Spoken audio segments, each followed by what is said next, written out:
Welcome to How to an ECS. This video will cover the use and entry of the Sbar. For the floor nurse, the Sbar can be found at the far left-hand side of the nurse main access screen. Before entering in the Sbar, the nurse should review the Interact care paths. To open the care paths, you can click the Care Paths button. This will bring up the Care Path access screen. Also, a laminated copy of each care path can be found at each medication cart and at each supervisor's desk. There are 10 care paths in all. Each are 1 page long. If you select one, it will open up in the Adobe program. This is an example of the acute mental status change care path. The care path is meant for a tool to ensure that all information has been gathered prior to notifying the physician. After reviewing the care path, you can then enter in the Sbar. To do this, click the button marked Sbar, and this will open the Sbar entry screen.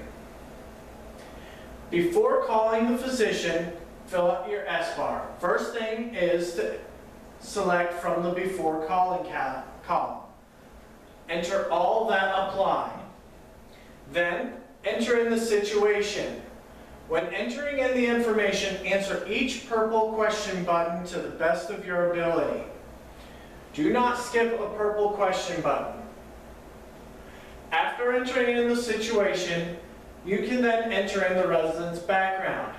You may start with the resident description. The background button will auto-document when you enter in resident description. After resident description, enter in medication alerts. If one of those medication alerts do not apply to the resident, you may enter in not applicable.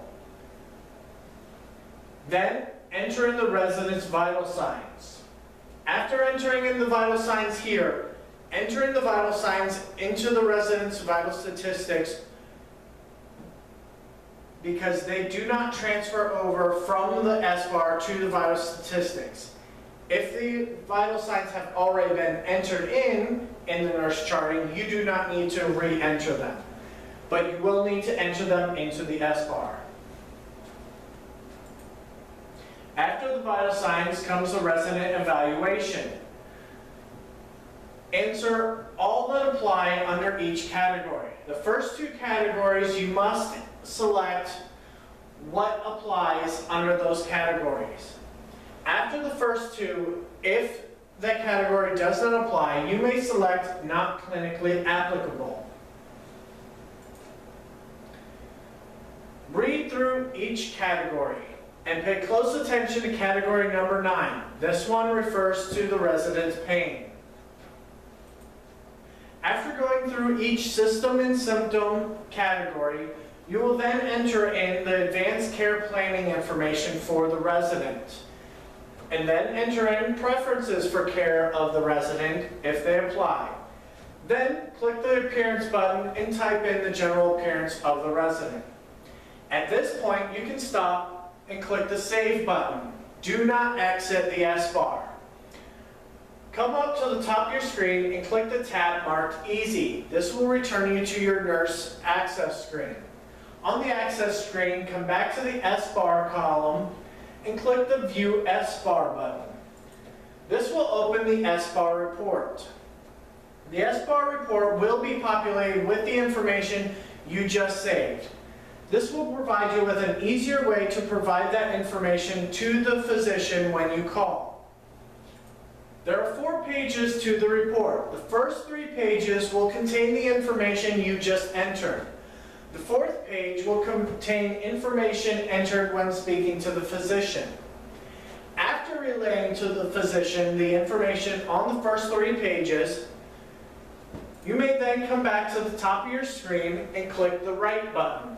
This will return you to the entry screen for the Sbar. You can then enter in the review and notify information that you will receive when speaking to the physician. Here you will enter in that the physician was notified, the date and time, recommendations from the physician, any tests that the physician had recommended or ordered. Interventions.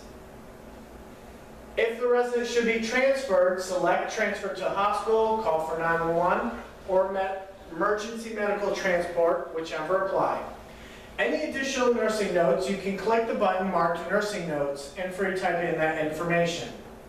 Then indicate the name of the family member or healthcare agent that you contacted, as well as the date and time. And then select the staff name button and enter in your name for your signature. Then click the save button. You can then come back to the report for the Sbar and click the run button. This will refresh the Sbar with the information from the physician. You can then print out this report for transport or for review. Thank you.